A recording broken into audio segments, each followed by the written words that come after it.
refugee camp in Debrecen, Hungary. He was no longer the carefree boy kicking a ball around in Mostar, dreaming of becoming the Maradona of Yugoslavia. He was nervous and frightened, almost like a dog you might see in the pound that had only been beaten and kicked its whole life. He had no papers, no money, and his entire belongings consisted of sweatpants, sneakers, and a pack of cigarettes in a backpack. He was unshaven, had a cheap haircut, and held a cigarette in his hand. I could already tell that he posed some serious challenges. We suggested he come with us to a hotel in Budapest for a couple of days while we interviewed him. Dragan was naturally all for the chance to escape the dreary refugee camp. While I drove, Clint asked questions. It looked as if we had hit the jackpot, because Dragan seemed to have been in all the places we were interested in. The problems started when we reached the reception desk at the Hotel Gillard. The three of us, respectively dressed, were in the company of an unshaven, unkempt young man with wild black hair, wearing dirty sweatpants and smoking one cigarette after another. He could have been a bandit, for all the hotel staff knew. Only when we offered a credit card as a guarantee for our stay and expenses did the receptionist hand us keys to 4 singles. We encountered the same nasty looks when we tried to get Dragan into the restaurant. His table manners were those of a rustic, and this did not go unnoticed at the 5-star Hotel Gillard.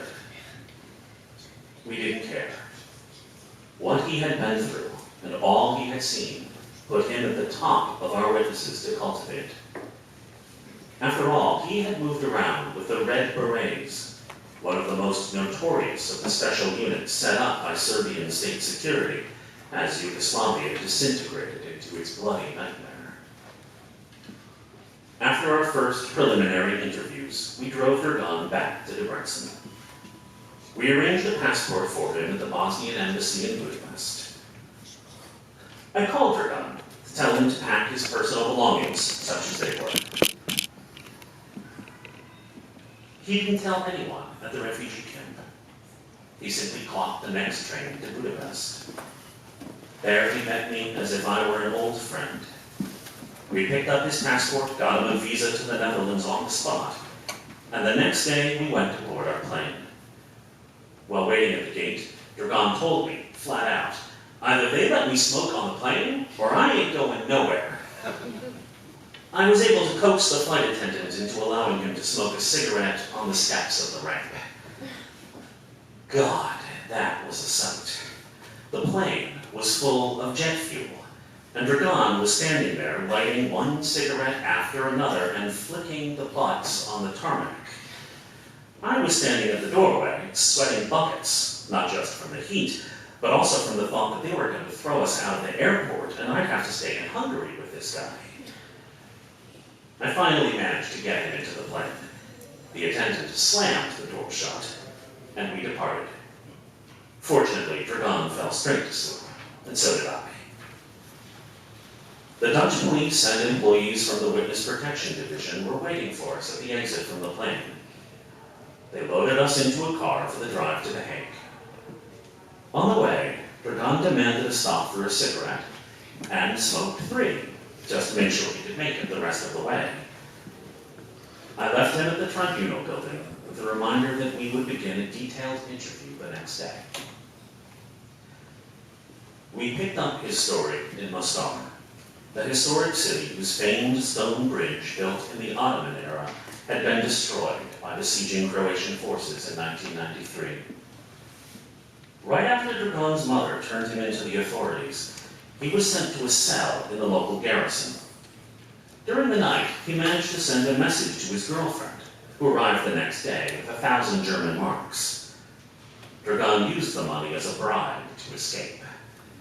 But he couldn't leave Mostar because the place was crawling with soldiers and police. He hid out at his girlfriend's place, waiting to see what would happen. Less than a week later, 2 soldiers from the Croatian army knocked on the door and told him that all Serbs had to leave Mostar. Dragon told them to piss off. So they beat him, handcuffed him, and threw him in prison, one operated by the Croats.